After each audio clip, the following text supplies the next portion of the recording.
বিমান থেকে নিচের আকাশগুলা যখন দেখি তখন বলি যে এই বোধহয় আমার জীবনের স্ট্রাগলটা শুরু করছি বাপ মার সংসারে, শুরু করছিলাম স্বামীর সংসারে, সেটাও হইল না, এখন বোধহয় শুরু করতেছি প্রবাস জীবনে।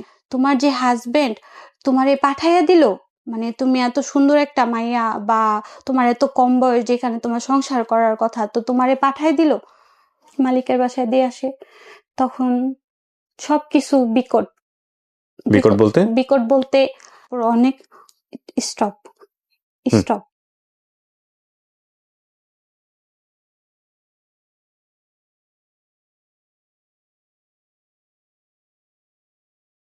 আসসালামু আলাইকুম প্রিয় দর্শক এবং শ্রোতা, আল্লাহ সর্বাবস্থায় আমাদের সবার মঙ্গল করুন, সবসময়ের মতো সেই দোয়া এবং শুভকামনা জানিয়ে শুরু করছি প্রবাসীর অন্তরের কথা। প্রবাস জীবনের গল্প নিয়ে কিন্তু আমাদের আলাদা সিরিজ শুরু হয়েছে। যারা প্রবাসে আছেন, বাংলাদেশে এই মুহূর্তে অবস্থান করছেন, কিংবা প্রবাস জীবন লম্বা একটা সময় কাটিয়ে এখন বাংলাদেশে আছেন, হয়তো আর কখনোই যাবেন না, কিংবা ছুটিতে এসছেন, আপনার গল্পটা বাংলাদেশের প্রত্যেকটা মানুষকে জানানোর মতো যদি আপনি মনে করেন, তাহলে আমাদের সঙ্গে যোগাযোগ করতে পারেন, আমাদের কাছে মেইল পাঠাতে পারেন। আমাদেরকে মেইল পাঠানোর ঠিকানা sharemystory24@gmail.com, এবং একই সাথে আমাদের ফোন নম্বরটি হচ্ছে 09639888877। নাম কি আপনার? জি, আমার নাম মোসাম্মদ সোনিয়া আক্তার। সোনিয়া, বয়স কত? 26। এখন 26 বছর বয়স। 26। আপনার জন্ম জেলা?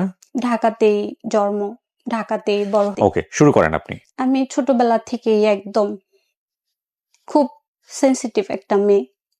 আমার বাবা একজন ছিলেন ড্রাইভার 2008 সালে। তো 8 সালে আমার বড় বোনের যখন বিয়ে হয়, তখন আমার বাবার কাছে কোনো মানে বিয়ে দেওয়ার মতো কোনো থাকে না, একটা বড় ধরনের অ্যামাউন্ট, ওই অ্যামাউন্ট আমার বাবার কাছে ছিল না। আপনি তখন, আপনার বয়স কত? 13-14। তো আমার বোনের যখন বিয়ে হয়, তখন আমার বাবা ঋণ করে কিছু টাকা, ঋণ করে আমার বড় বোনকে বিয়ে দেয়। বোনের বিয়ের 3 মাস পরে আমার বাবা একটা বড় ধরনের অ্যাক্সিডেন্ট করে। মানুষের ক্ষতি হয় নাই, বাট গাড়ির যে যাত্রী ছিল ওনাদের ক্ষতি হয়েছে। হওয়ার পরে আমার বাবা গাড়ি রাইখা পালায় আইসা পড়ে। তো সেদিন আর বাসা আসে না, পরের দিন বাসা আসছে। তো সেদিন আইসা পুলিশ আসছিল আমাদের বাসায়, মালিক সহ। তো আমার বাবাকে আর পায়নি। পরের দিন আমার বাবা আসছিল ভোর 4টা বাজে। বাবা আসার পর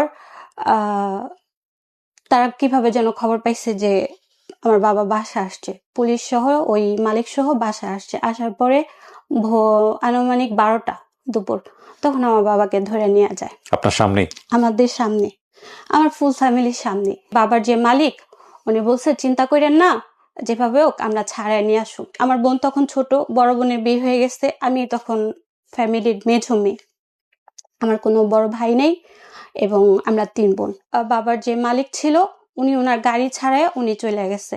তো আমার মা যখন ওই মালিকের কাছে যখন যায় আমার বাবা ছাড়ানোর কথা বলতে, তখন বলে যে ওনার একটা বড় কেস হয়ে গেছে, এটা আপনারাই মিট করেন, আমি আমার গাড়ি ছাড়াই নিয়ে এসে পড়ছি। কারো কাছ থেকে দেখি সুদে টাকা পাই কিনা বাবারে ছাড়ানোর জন্য, কারো কাছে কিস্তিতে টাকা উঠাইতে পারি কিনা বাবারে ছাড়ানোর জন্য। তো আমি তখন ক্লাস 7-এ পড়ি, ছোট বোনটা ক্লাস 1-এ পড়ে।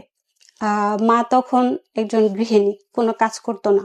তো একটা টাইমে 1 মাস যায়, 2 মাস যায়, বুঝতাম যে আমার মা কত কান্নাকাটি করে, কত পরিশ্রম করে। সেই ভোরবেলা উঠা কাশিমপুর জেলখানায় চলে যেত আমার বাবাকে দেখার জন্য। আমরা 2টা বোন সারাদিন বাসায় একা থাকতাম। তো ওই টাইমটায় যেহেতু ক্লাস 7-এ পড়ি, স্কুল থেকে আইসা ছোট বোনটারে নিয়ে বাসায় থাকতাম। তো একটা সময় 1 মাস যায়, 2 মাস যায়, তো খুব অভাব, একবেলা খাইলে আরেক বেলা খাইতে পারি নাই, এরকম অভাব ছিল। আর বাসায় যেহেতু থাকি, তো 2-3টা ছোট ছোট বাচ্চা, ওদের পড়াইতাম। এমনও দিন গেছে আমার মা 1 পট চালের জন্য, মানুষের থাকে না পাশাপাশি ঘর, যে আপা 1 পট চাল হইব, আমি পরবর্তীকালে আপনারে দিয়ে দিব, এমনও দুর্দশার দিন গেছে আমাদের। আমরা খুবই কষ্টে জীবনযাপন করছি। বাবা তখনও জেলে, বাবা 8 মাস জেলে ছিল। 8 মাস জেলে ছিল, এবং আমি, আমার মা, আমার ছোট বোন কি পরিমাণ যে সংগ্রাম করছি ওই 8টা মাস, সেটা একমাত্র আমি, আমার মা আর আমার ছোট বোন জানি। একবেলা ভাত খেলে আরেক বেলা পাইনি, এবং ওর দিন গেছে সারাদিন না খেয়ে গেছি। 10 টাকা 10 টাকা 20 টাকার বাড়িতে যায় যে সমিতির যে টাকাগুলা উঠায়, পড়াশোনার বাদ দিয়া আমি সেই চাকরিটা নিচ্ছি, সেখানে আমার 800 টাকা বেতন, আমি ওইটাও ছেড়া দিচ্ছি। ছেড়া দেওয়ার পরে আমাদের পাশের রুমে তো উনি একজন গার্মেন্টসে কাজ করে, তো ওনাকে আমি জিজ্ঞেস করলাম, আন্টি আপনি তো গার্মেন্টসে কাজ করেন, তো গার্মেন্টসের বেতন কত? বলতেছে 1600 টাকা। তো তখন আমি বলি যে আন্টি দেখেন আমার না এরকম এরকম এরকম অবস্থা, তো আপনি তো জানেন, তাহলে আমারে কি নিব?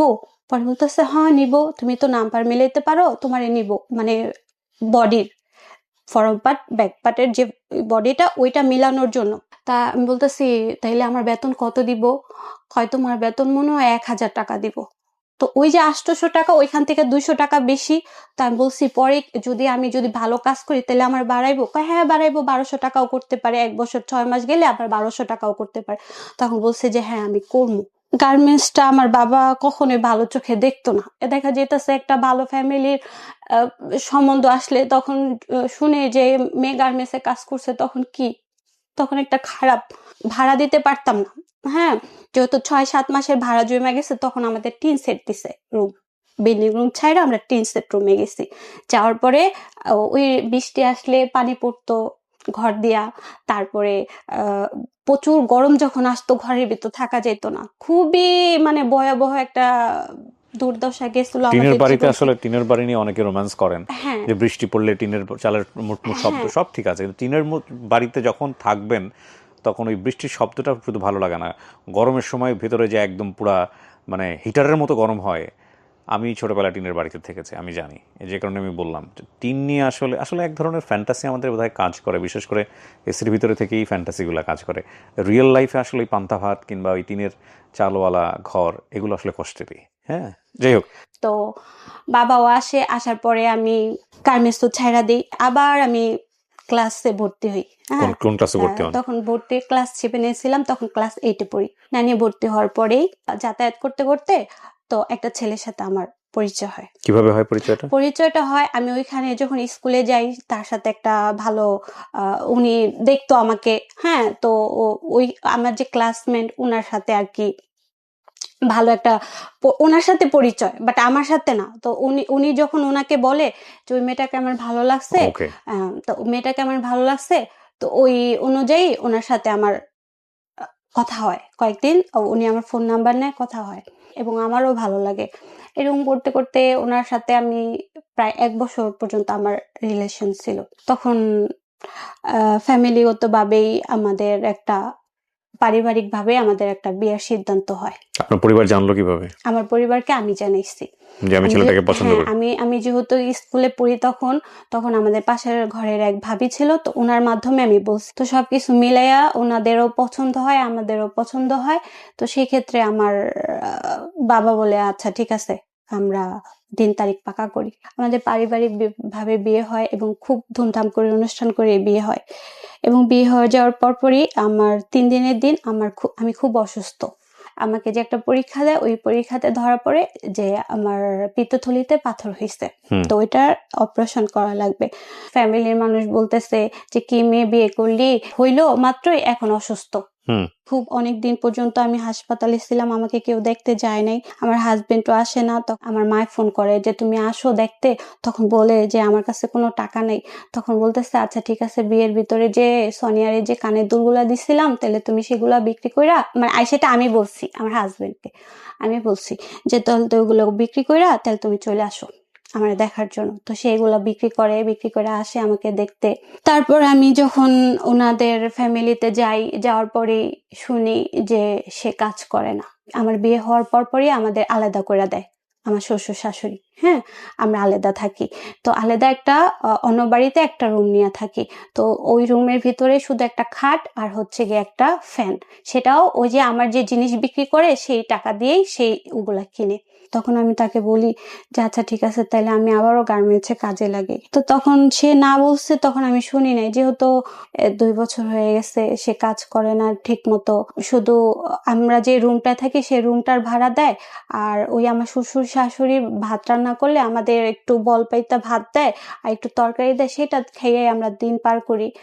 তো তো দেখতেছি এভাবে দিনকাল চলতেছে না, ভালো চলতেছে না। মানে আমার কাছে কেমন যেন মনে হইতাছে যে, তো একটা সময় আমি বলতেছি যে, আপনি তো কোনো কাজ করেন না, কিছু করেন না, তাইলে এভাবে কি দিন যাইবো? মানে এক মার এক ছেলে তো, যা হয় আর কি।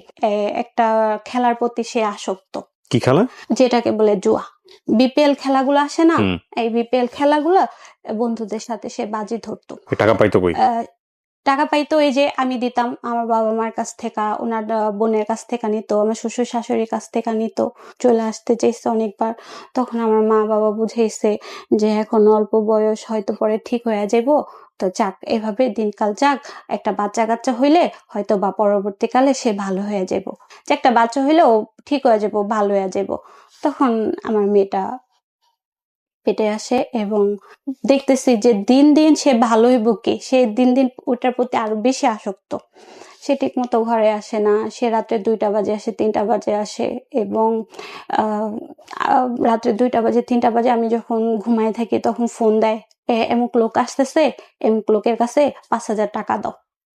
ওহো। হ্যাঁ, বালিশের নিচে রেখা যায়, আলমারির ভিতরে রেখা যায়। মানে উনি ওনার টাকা ওনার সেফটে থাকতো, কখনো আমি ওনার 2 টাকা আমি দেখতামও না, ওনার 2 টাকা আমি ধরতামও না। আর যখন ওনার কাছে টাকা না থাকতো তখন ঘরে আইসা আলমারি এভাবে ঘুষাইতো। আমি কথা বললে তার মেজাজ গরম হয়ে যেত। তাহলে যেহেতু আমার ননাসরা বিদেশ করছে, তাইলে ওনারা মনে হয় যেহেতু ওনারা ভালো আছে তাইলে বোধহয় আমিও ভালো থাকবো। বিদেশ করে আসছে, ওনাদের যে অ্যামাউন্টটা ছিল, ওনাদের স্বামী সংসার নিয়ে যেহেতু ওনারা ভালো আছে, আর যেহেতু আমার হাজবেন্ড এত টাকা ঋণ করছে, তখন প্রায় সে 3-4 লাখ টাকা ঋণ করে ফেলছে অলরেডি। তো লাস্টের দিকে আমি একদম শেষ পর্যায়ে আমি বলছি, যেহেতু আপনারা বিদেশ গেছেন তাহলে আমিও বিদেশ যাব। আমিও বিদেশ যাব, আমিও বিদেশ যাইয়া আমিও টাকা ইনকাম করব এবং আমিও ভালো থাকতে চাই। মানে আমার হাজবেন্ড বলতাছে, তাহলে যাও, তুমি যদি যাও, তাহলে তুমি যদি ভালো থাকো তাহলে আমারও টান দিও, আমিও যাবো বিদেশে। পাশের বাড়ি এক আন্টি, উনি ওমানে থাকে আজকে 13 বছর ধরে। তো ওনার সাথে যখন আমি কথা বলি, তো উনি বলতেছে আচ্ছা ঠিক আছে, সমস্যা নেই, আমি তোমারে নিয়ে আসবো, এবং সবাই রাজি। তখন আমার বাচ্চাটার বয়স 2.5 বছর। প্রবাসে যাওয়ার আগের দিন, মানে আমি ওমানে যাওয়ার আগের দিন, আমার হাজবেন্ড, আমি আর আমার মা আর আমার বাচ্চা এয়ারপোর্টে যাই।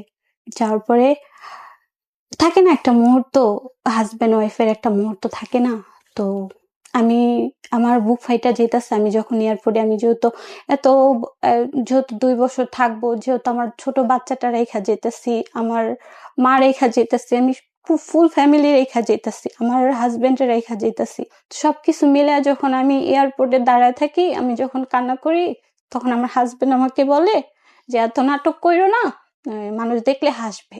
আমার খুব কষ্ট লাগছে এবং যাওয়ার আগে 2 দিন আগে আমি 2টা ফোন কিনি, সেকেন্ড হ্যান্ড টাচ ফোন কিনি, যাতে ওইখানে যেয়ে আমি সবার সাথে যোগাযোগ করতে পারি। তো ওই ফোন 2টাও আমি সুদের উপর টাকা দেখিনি। বিমানে যখন বসি তখন বিমান থেকে নিচের আকাশগুলা যখন দেখি, তখন বলি যে এই বোধহয় আমার জীবনের স্ট্রাগলটা শুরু করছি বাপ মার সংসারে, শুরু করছিলাম স্বামীর সংসারে, সেটাও হইল না, এখন বোধহয় শুরু করতেছি প্রবাস জীবনে। অঝরে কান্না করতেছি, বিশেষ করে আমার ছোট বাচ্চাটা রেখা, 2 বছরের বাচ্চাটা। তো আমি যখন ওমানে যাই, ওমান হচ্ছে গিয়ে মাসকাট। হ্যাঁ, আমি যখন মাসকাটে নামি, আর আমি নামবো হচ্ছে গিয়ে ওমান সালালা। তো ওইখান থেকে ওই আন্টি আমাকে নিতে আসে। সে আমারে দেখা মানে অবাক হয়ে গেছে গা। হ্যাঁ, যে সোনিয়া, তোমারে আমি ছবিতে একরকম দেখছি, এখন তো তুমি বাস্তবে অন্যরকম। তোমারে এই তোমার হাজবেন্ড, মানে সে গাড়িতে আমাকে বলতাছে, তোমার যে হাজবেন্ড তোমারে পাঠাইয়া দিল, মানে তুমি এত সুন্দর একটা মাইয়া, বা তোমার এত কম বয়স, যেখানে তোমার সংসার করার কথা, তো তোমারে পাঠাই দিল। তা আমি বলছি যে যেহেতু সংসার করি, এখন সংসারের দিকে তাকায় আসতেই হইছে। পরের দিন আমাকে মালিকের বাসায় দিয়ে আসে। তখন সবকিছু বিকট। বিকট বলতে? বিকট বলতে আরবিয়ানদের আমি কখনো দেখি নাই। তাদের বিকট চেহারা, মানে বড় বড় চেহারা। আরবিয়ানরা খুব লম্বা লম্বা সাদা সাদা জামা পরে, তাদের ব্যবহার আমি বুঝি না, তাদের কথা আমি বুঝি না, তাদের খাবার আমি খাইতে পারি না। সো যখন যখন ওনারা সামনে আসে আমি খুব ভয় পাই। হ্যাঁ, ভয় পাইতাম। তো ভয় পাইতাম, আর ওনারা যখন বলতো তখন আমি বলতাম, মুখের দিকে তাকায় থাকতাম আর বলতাম যে কি বলে, আমি তো ওনারা যা বলে আমি বুঝতাম না। আমাকে যখন বলতেছে কাপড় চোপড় আয়রন করতে, তখন আমি তো ওইগুলা কিছুই জানি না যে আমি এগুলো আয়রন করব। তখন ওনাদের বাসায় কোনো কাজের লোক ছিল না, প্রায় 2 বালতি কাপড় চোপড় আমার জন্য রাইখা দিচ্ছে, ওগুলো আয়রন করতে হইব। এবং আমার এই রাইখা তারা 2 দিনের জন্য বাইরে চলে গেছে। তো আমি সারাক্ষণ কান্না করতেছি আর বলতেছি এ কোন আজব জায়গায় আসলাম। তখন না আমার পাশের বাড়ি এক ভাবি ছিল, ওনার কাছে বলতেছি, ভাবি আমার তো এখানে থাকতে অনেক কষ্ট হইতাছে, আমি তো এখানে থাকতে পারতাছি না। আপনি ওই জান্নাতের আবুরে বলেন না আমি চইলা যাম, আমি এখানে থাকবো না। হ্যাঁ, আমার এখানে থাকতে অনেক কষ্ট হইতাছে, আমি এদের খাবার খাইতে পারতাছি না, আমি এদের কথা বুঝতে পারতাছি না। এরা আমারে আমি নতুন আসছি, আমার এতগুলা কাপড় চোপড় আমি তো এগুলো কখনো করি নাই কা। আমার হাজবেন্ডে বলতেছে যায় হাঁটতে পারে না, এখনই নাটক শুরু হয়ে গেছে। এবং আমি যখন প্লেনে উঠি, সে পরের দিন সেই মোবাইলটাও খেলা হারায় ফেলে। মানে জুয়া খেলে সেটাও সে শেষ করে। সেটা ইয়ে করে। আমাকে যখন খাইতে দেয় ওই খ্যাপসা, আমিও এই মানে 2 চামচ। খ্যাপসা কি জিনিস?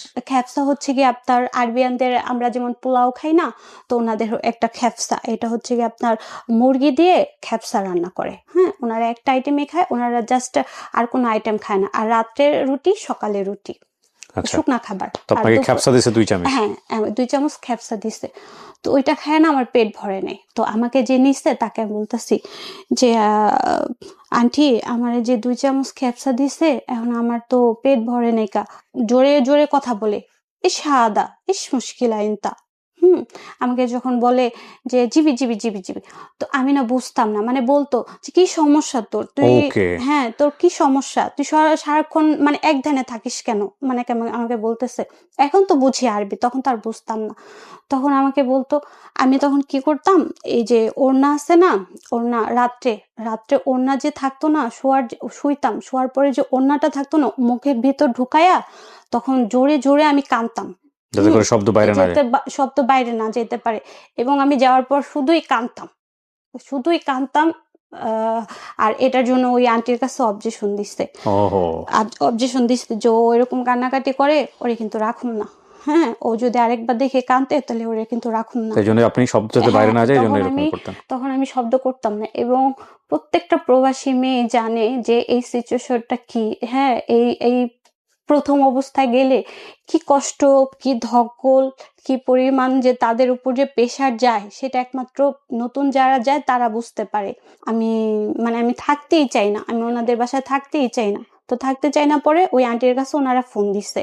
ফোন দেওয়ার পর বলতেছে সোনিয়া অনেক কান্নাকাটি করে, সোনিয়ারে নিয়ে যাও। তো আমি ওখান থেকে আইসা পড়ি। আন্টি আমাকে অনেক বুঝায় যে দেখ সোনিয়া, তোর হাজবেন্ড এরকম, হ্যাঁ তুই আইসোস 2টা টাকা কামানোর জন্য, তাইলে তুই এরকম কান্নাকাটি করলে কি তোরে রাখবো না, তুই একটু ধৈর্য নিয়ে থাক। তুই কেমন মেয়ে, দেখ তোর হাজবেন্ড তোরে বিদেশ পাঠাইছে, অথচ তুই সে হাজবেন্ডের জন্য কান্না করস। আমি কই আন্টি, আমি তো আমার বাচ্চাটার জন্য কান্না করি, আমি তো আমার হাজবেন্ডের জন্য কান্না করি না। আমি আমার 2 বছরের বাচ্চাটা, 2.5 বছরের বাচ্চাটা, একটা 2.5 বছরের বাচ্চা রাইখা যেই মা রাইখা যায় প্রবাস জীবনে, সেই মাই বোঝে আসলে একমাত্র কষ্টটা। বুঝে যে তার ভিতরে কি চলে।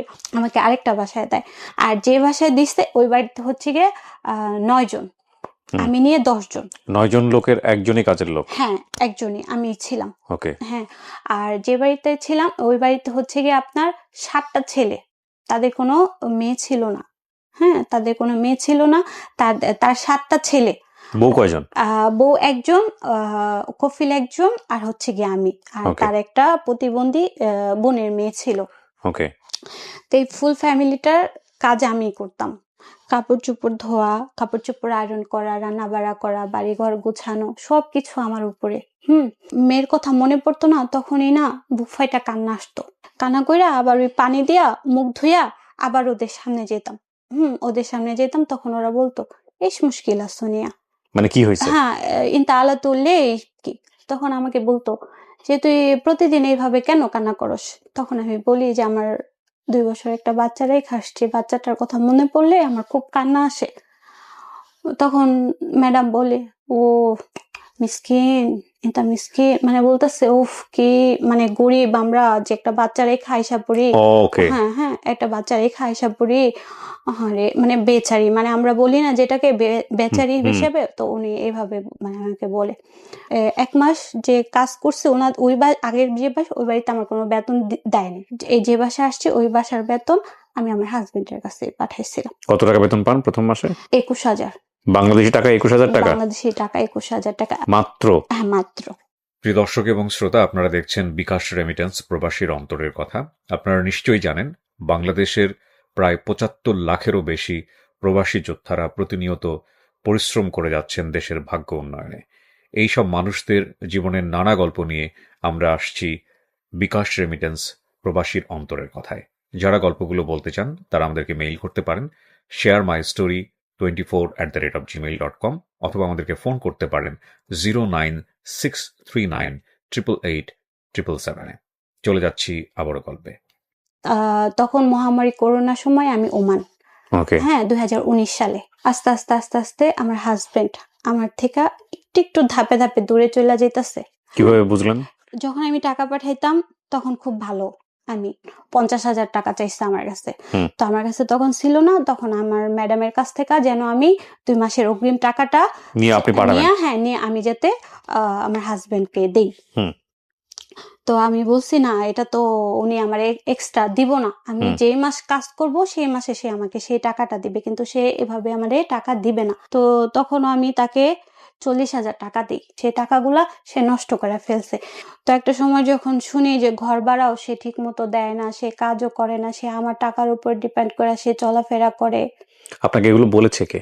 বলেছে আমাদের পাশের ঘরের একজনই, ওনার সাথে উনিও ওমানে থাকে। হ্যাঁ, তো উনি ওমান থাকে, উনি আবার ওর পাশের ঘর থেকে ওনার ভাগ্নির সাথে কথা বলতেছিল।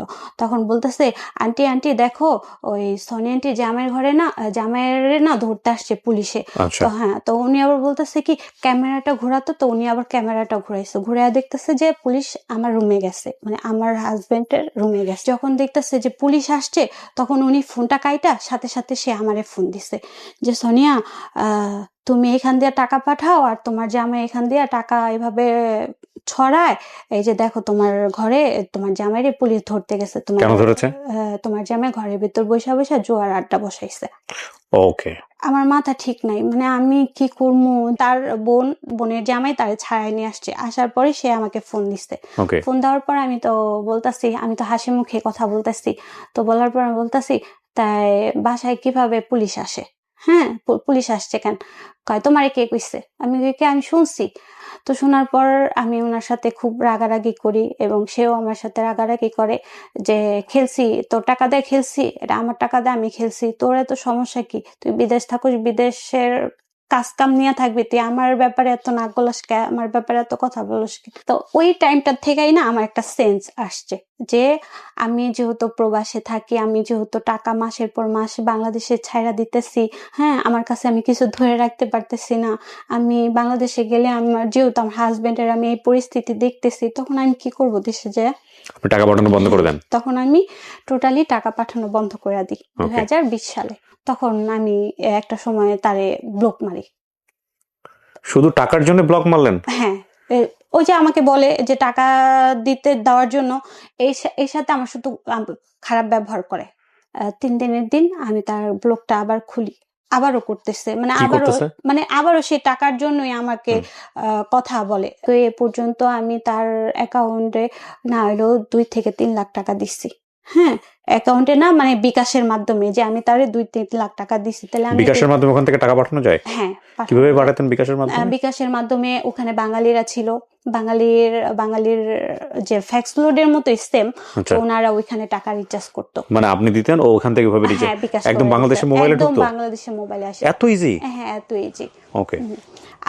যখন আমি দেশে আসার জন্য বাচ্চার বাবা আমাকে চাপ দিতেছে, তখন আমি আমার কফিলের কাছে বলি আমি আমার 2 মাসের জন্য ছুটি দেয়। তো ছুটি দিচ্ছে আমাকে, তখন করোনার সময় আমি ছুটিতে বাড়িতে আসি। যেদিন আসি তার 3 দিন পরই তার সাথে আমার বিরাট ধরনের একটা গ্যাঞ্জাম।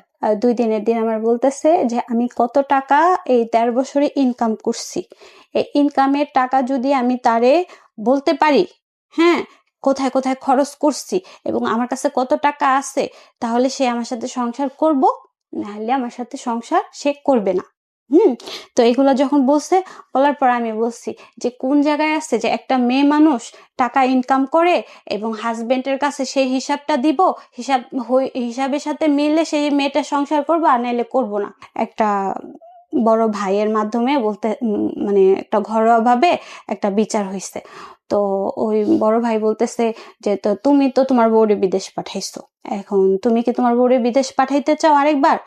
পরে বলে না বলছে। তখন আমিও বলছি যে না, আমি আর যাবো না। আমার কাছে যে 70,000 টাকা ছিল, উনি চাইতেছে ওই টাকাটার সাথে আমি আরো কিছু টাকা দিয়া ওনাকে একটা সিএনজি কিনা দিই, যেহেতু উনি সিএনজি চালাইতে পারে। তো আমাকে 70,000 টাকা তো আর একটা সিএনজি হয় না, আরো কিছু টাকা লাগে। তো ওই টাকাটা ওনার কাছেও নাই, আমার কাছেও নাই। তো উনি এই ক্ষেত্রে বলে যে তাইলে আরেকবার যাও। তা আবার আমাকে একটা সুযোগ দিল বিদেশে আসার জন্য, ওমানে আসার জন্য আবার একটা সুযোগ দিল। সেই সুযোগে আমি আসলাম।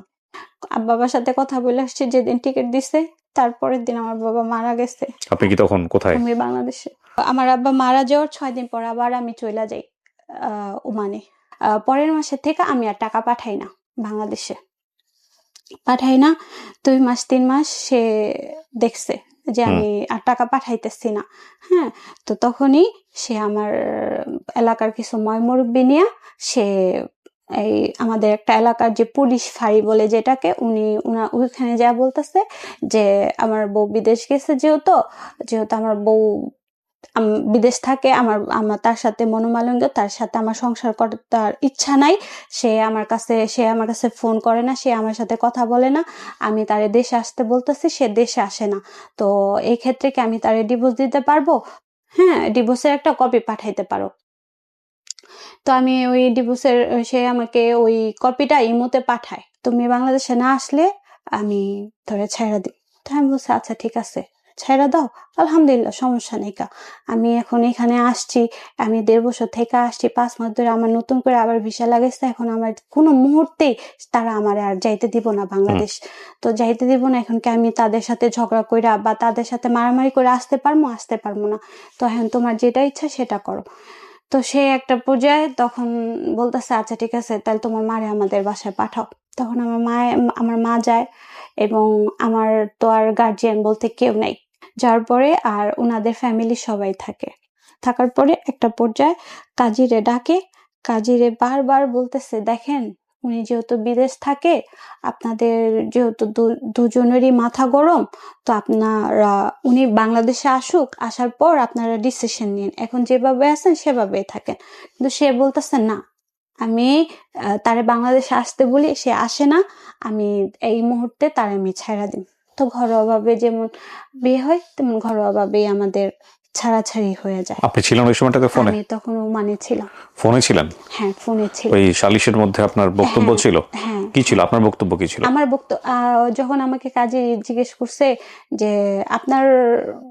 আপনি কি উনার সংসার করতে চান, এখন আমি বলতেছি আমি যদি করতে চাই, উনি তো করতে চায় না। হ্যাঁ, বা ওনার যে ইচ্ছা উনি আমাকে ছাইড়া দিব, তো দরকার নেই। আপনি শুধু আমাকে একটা জিনিস বলেন যে উনি ছেড়ে দিতে চাচ্ছে বিষয়ে আপনার কোনো দ্বিমত ছিল কিনা, নাকি আপনি সেটা মেনে নিয়েছেন?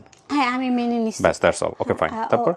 তো উনি যখন আমারে কান্নাকাটি করে, মানুষের কাছে বলে যে উনি ভুল করছে, তখন আমি সেটাতে মানে গইলা যাই। আমি তার কথা অনুযায়ী আমিও বলছি যে আচ্ছা ঠিক আছে, তাহলে ভুল যেহেতু করছেন, তাহলে আমি আপনার সাথে আবার সংসার করতে পারি। মানে সালিশের মধ্যে 3 তালাক দিয়েছিল? হ্যাঁ, 3 3 তালাক সে মুখে দেয় নাই, সে লিখিত। বাট তালাক কয়টা হয়েছে এখন তো কাগজে লেখা থাকে, একটা তালাক না 2 তালাক না 3 তালাক? না, যখন কাগজটা পড়েছেন আপনি? আমি অনুমান করে কিছু বলে না, সব রেকর্ড হচ্ছে কিন্তু। হ্যাঁ, যা বলবেন, কারণ আপনার কথা এখানে যদি আপনি কোনো কিছু ভুল বলে থাকেন বা কোনো কিছু হাইড করে থাকেন, আপনার যিনি প্রাক্তন হাজবেন্ড ছিলেন তারও কিন্তু এখানে এসে বলার সুযোগ আছে, কারণ আপনার পুরো লাইফ স্টোরির মধ্যে আগাগোড়াই তাকে নিয়ে কমপ্লেন। ঠিক আছে, সুতরাং তারও কিন্তু বলার সুযোগ আছে। এই জন্য জিজ্ঞেস করছি, যেটা আপনি জানেন তাহলে বলবেন জানি, আর না হলে বলবেন জানি না। আপনাকে যে তালাকটা দিয়েছিল সেটা কি 1 তালাক ছিল না 3 তালাক ছিল? সে কাজী ডাইকা আনছে, কাজী ডেকে আনার পর কাজী আমাকে ফোনে জিজ্ঞেস করছে, আপনার হাজবেন্ড তো আপনাকে ছেড়ে দিতে চাইতেছে, তাহলে আপনার মানে মতামত কি? আমি বলছি, সে যদি আমাকে ছেড়ে দেয় তাহলে আলহামদুলিল্লাহ, আমিও তারে ছেড়ে দিছি। আপনার কোনো দাবি দাবা আছে? তাহলে এটা আমি জানি না, এটা ধর্মীয় অনুসারে কি বলবেন, বাট আইন অনুসারে যেটা হয়েছে সেটা তালাক হয়ে গেছে, বাট ধর্মীয় অনুসারে এটা আমি জানি না ব্যাখ্যা কিছু, তুমি মুফতি নই, সো আমি বলতে পারবো না। বাট এটা যদি 3 তালাক হয়ে থাকে তাহলে এটাই ভাবে ফেরার সুযোগ নাই ধর্মীয়ভাবে, বাট আইনানুগভাবে বোধহয় আছে, আই এম নট শিওর। সে আমাকে মুখে কিছু বাট এটা বলে এখানে একটা লেসন আছে কিন্তু, এই যে আবেগের বশবর্তী হয়ে যে তালাক দিয়ে দেই, এগুলো নিয়ে দেখবেন যে একসময় বাংলাদেশ টেলিভিশন সহ আরও অন্যান্য জায়গাগুলোতে মানুষের সচেতনতা বৃদ্ধি করার জন্য বিভিন্ন ছোটো ছোটো নাটিকা হতো, হ্যাঁ, এবং এগুলোর কিন্তু খুব গুরুত্ব আছে। আপনি যদি দেখেন আমাদের ধর্মটাকে, যদি দেখেন আমাদের ধর্মে তালাক দেওয়া বিষয়টা এতটাই সায়েন্টিফিক, মানে এতটা বৈজ্ঞানিকভাবে করা হয়েছে, মানুষের সাইকোলজিকে স্টাডি করে, সাইকোলজিকে স্টাডি কী বলবো, মানে আল্লাহর নির্ধারিত নিয়ম আমি যদি বলি, মানে এর চেয়ে বেস্ট পদ্ধতি আর কোনো জায়গায় হতে পারে না। হ্যাঁ, মানে আপনি যে রাগে একটা মানুষকে তালাক দিবেন, তার আগে বহুবার সুযোগ দেওয়া হয়েছে যে রাগে প্রথমত ডিস্টেন্স নাও, দূরত্ব নাও, তারপরে যদি না হয় তাহলে 1 তালাক দাও, তারপরে যদি 1 তালাকের পরে ফেরার সুযোগ থাকে, তারপরে 2 তালাক, তারপরে 2 তালাকের পরে ফেরার সুযোগ থাকে, তারপরেও হলো না, তার মানে 3 তালাক দিয়ে দাও, তখন আর কোনো ফেরার সুযোগ নেই, তখন আরেকজনের সাথে বিয়ে হতে হবে, তারপরে ফিরে আসবে। সো এই যে ব্যাপারটা, মানে কতটা বৈজ্ঞানিক, তাই না? কিন্তু আমরা রাগের বশবর্তী হয়ে অনেক বড় ভুল করে ফেলি, যেটা হয়তো ওনাদের ক্ষেত্রে হয়েছে। জি, আপনি বলছিলেন যে আপনার প্রাক্তন হাজবেন্ড তখন কান্নাকাটি করছে এবং আপনিও ভুলে গেছেন, যে হ্যাঁ, আপনারও মনে হয়েছে। আমিও ভুলে গেছি এবং ভুলা যাইয়া তাকে বলছি, হ্যাঁ আমি আবার আপনার সাথে সংসার করতে চাই, ঠিক আছে, আপনি যদি নতুন জীবনে ফিরে আসেন তাহলে। নতুন জীবন বলতে আমি তারে বলছি যে যদি আপনি ওই যে বাংলাদেশে যেই কাজগুলা করেন ওইগুলা বাদ দিয়ে যদি আপনি সৌদি আরবে বা ওমানে যে কোনো একটা বিদেশে যাওয়ার উদ্যোগ নেন তাহলে আমি আপনার সাথে সংসার করব, ঠিক আছে? তখন হ্যাঁ বলছে, হ্যাঁ আমি বিদেশ যাব। তখন তাকে আমি পাসপোর্টের টাকা দিই, তাকে আমি মেডিকেলের টাকা দিই, এবং সে বিদেশ যে আসছে সম্পূর্ণ তারে আমি নিয়ে আসি। কোথায় নিয়ে আসেন? এই সৌদিতে। আপনি কোন দেশে? আমি তখন ওমানে। 2020 সালে আমি ওমান থেকে বাংলাদেশে আসি। আসার পরে ওয়ার্ড্রোফের ভিতরে আমি একটা কাগজ পাই। তো কোন ওয়ার্ড্রোব? আমাদের ঘরের ওয়ার্ড্রোব। ওনার যে ঘর ছিল ওনার ঘরের ভিতরে একটা কাগজ পেয়েছি আমি, ঠিক আছে? সেটা হচ্ছে গিয়ে আমি বের করে দেখি যে আমার যে ডিভোর্স পেপার। প্রতিনিয়ত আমার কাছে বলছে যে এটা তালাক হয় নাই, এটা জাস্ট সে সাইন দিছে, সেটা উকিলের মাধ্যমে উকিলের কাছে গেছে, উকিলে সে কাগজ পাঠাইছে, কিন্তু আমার বাসায় কোনো কাগজ যায়নি। হ্যাঁ, সে টোটালি এটা অস্বীকার করছে যে এটা হয়নি তালাক। হ্যাঁ, তো যেহেতু আমি এটা কাগজটা পাইছি, ওনার কাছে জিজ্ঞেস করছি। কাগজে কি লেখা ছিল? কাগজে পুরা ছিল দেওয়া ছিল। সেটা ঠিক আছে, কাগজ থাকলে সিলই থাকবে। কাগজে কি লেখা ছিল? আপনি তো লেখাপড়া করেছেন, কাগজে কি লেখা ছিল 3 তালাক, এরকম কোনো কিছু লেখা? হ্যাঁ, ওখানে লেখা ছিল 3 তালাক অনুযায়ী তাদের মানে শরিয়ত মোতাবেক তাদের ডিভোর্স লেটার।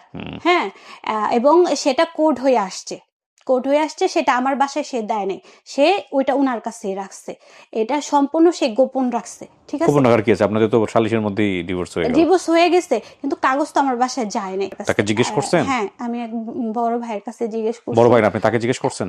হ্যাঁ, তাকে জিজ্ঞেস করছি। সে কি বলেছে? সে বলছে না, এটা হয় নাই। ওকে, আপনি হয় না এটাকে মেনে নিছেন না মানেন নাই? না, আমি মানি নাই। আপনি বলছেন ডিভোর্স হয়ে গেছে? হ্যাঁ, আমি বলছি ডিভোর্স হয়ে গেছে। ওকে, তারপর? কাজীকে দেখাইছি, তারপর হচ্ছে গিয়ে কয়েকজন যারা বুঝে এই সম্পর্কে তাদের দেখাইছে, তারা বলছে হ্যাঁ হয়ে গেছে। ওমানের থেকে সৌদি আরবের স্যালারিটা একটু বেশি, মানে বেতনটা একটু বেশি, তো ওই অনুযায়ী আমি আবার সৌদিতে ঢুকি। তারপর ওনার সাথে আমার 2022 সালে শুরুতেই শেষ।